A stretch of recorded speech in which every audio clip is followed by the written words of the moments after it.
Bismillahirrahmanirrahim. Assalamualaikum warahmatullahi wabarakatuh. Kita bertemu lagi di pelajaran Nahwu pertemuan selanjutnya ya anak-anak Umi, anak-anak baru. Sekarang Umi akan menerangkan tentang ringkasan yang Umi bagikan kemarin. Sekarang Umi terangkan lagi biar lebih jelas apa maksud dari ringkasan Nahwu yang Umi bagikan. Pada kesempatan kali ini Umi akan menerangkan tentang bab pertama dalam kitab Matan Jurumiyah.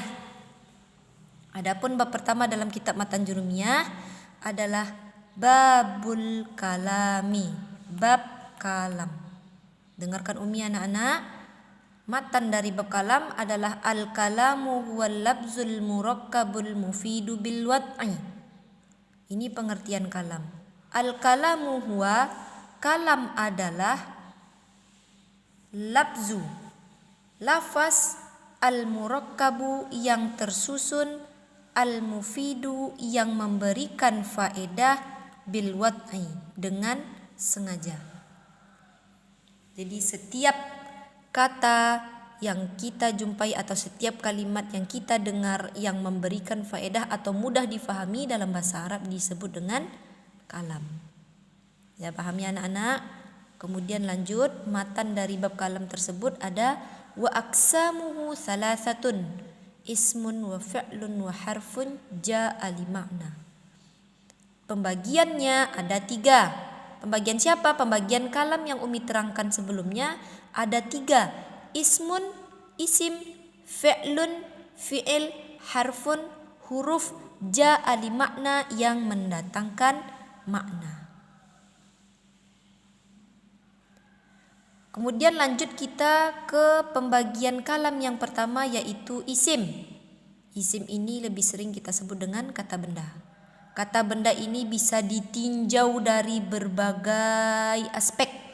Tapi karena anak-anak Umi masih dasar mengenal Nahwu, Umi akan memperkenalkan hanya dari 2 aspek saja, yaitu dari jenisnya dan bilangannya.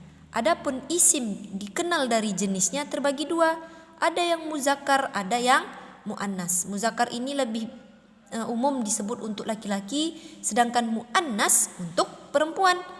Contohnya Zaidun mahirun. Zaid orang yang pintar. Sedangkan contoh muannas Fatimatun mahirotun. Fatimah orang yang pintar.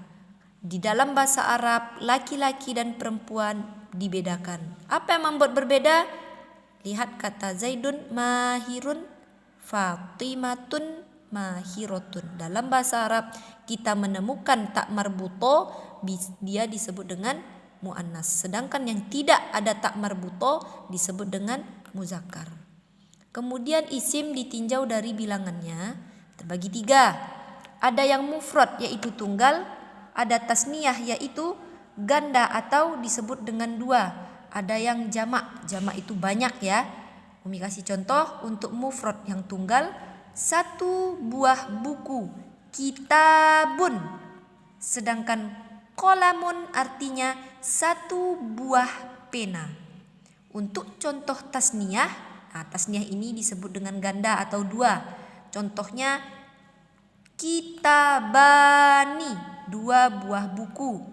Qalamani, 2 buah buku.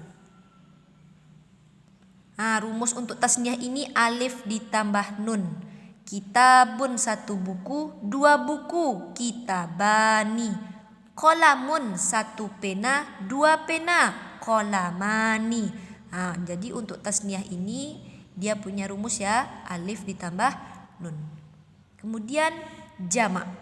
Jamak itu menunjukkan banyak, 3 buah atau lebih banyak dari 3. Contohnya kutubun. Kutubun ini jamak dari kitabun, artinya 3 buah buku atau banyak buku. Contoh kedua aklamun. Aklamun ini jamak dari kolamun, 3 buah pena atau banyak pena. Di sini paham ya anak-anak? Ini dia isim.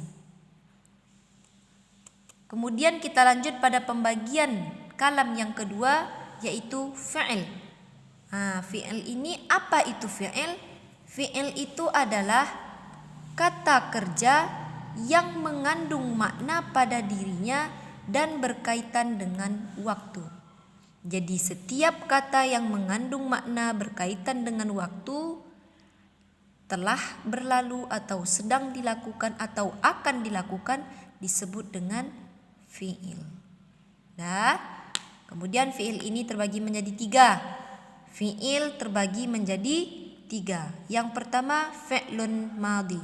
Fi'il madhi ini untuk masa lampau atau yang telah lalu. Contohnya alima telah mengetahui, darosa telah belajar, katabat telah menulis. Jadi kalimat kata kerja yang telah kita lakukan disebut dengan fi'il madhi. Kemudian pembagian fi'il yang kedua fi'lun mudhari. Untuk masa sekarang atau ke depan. Contohnya ya'lamu sedang atau akan mengetahui. Yadrusu sedang atau akan belajar. Yaktubu sedang atau akan menulis. Sedangkan yang fi'il yang ketiga pembagiannya adalah fi'lun amar. Fi'il amar ini kata perintah. Setiap kata perintah disebut dengan fi'il amar. Contohnya i'lam ketahuilah, udrus belajarlah, uktub menulislah, duduklah, datanglah. Setiap kata perintah itu disebut dengan fi'il amar. Dan anak-anak, kemudian kita masuk ke pembagian ketiga dari kalam, yaitu huruf. Huruf ini huruf di sini bukan maksudnya alif, bata sampai ya. Akan tetapi huruf di sini maksudnya adalah huruf hijaiyah yang memiliki arti atau makna khusus, baik terdiri dari 1 huruf saja atau 2 huruf atau 3 huruf. Contoh 1 huruf yang memiliki makna: A artinya apakah, B artinya dengan, wa artinya dan. Contoh dari 2 huruf yang memiliki makna adalah min artinya dari, fi artinya di, dan lam artinya belum atau tidak. Contoh dari 3 huruf yang memiliki makna: ila artinya ke, ala artinya di atas, saufa artinya akan. Inilah yang dimaksud dengan huruf dalam pelajaran nahwu. Baiklah, sampai di sini kita belajar. Umi akan memberikan kesimpulan dari pembelajaran kita kali ini. Nah, kesimpulan pembelajaran kita kali ini adalah kalam terbagi menjadi 3, yaitu fi'il kata benda atau kata sifat, isim kata benda atau kata sifat, fi'il adalah kata kerja, sedangkan huruf adalah maksudnya huruf hijaiyah yang memiliki makna khusus. Nah, sampai di sini pembelajaran kita kali ini. Insya Allah pada pertemuan berikutnya Umi akan menjelaskan tentang pembagian dari isim, pembagian dari fi'il, dan pembagian dari huruf. Untuk pertemuan sekarang Umi hanya memperkenalkan apa itu isim, apa itu fi'il, apa itu huruf. Semoga bermanfaat bagi anak-anak Umi sekalian. Semoga mudah difahami. Insya Allah ketika kita sudah tatap muka, apapun yang kalian tanyakan tentang nahwu akan Umi terangkan kembali.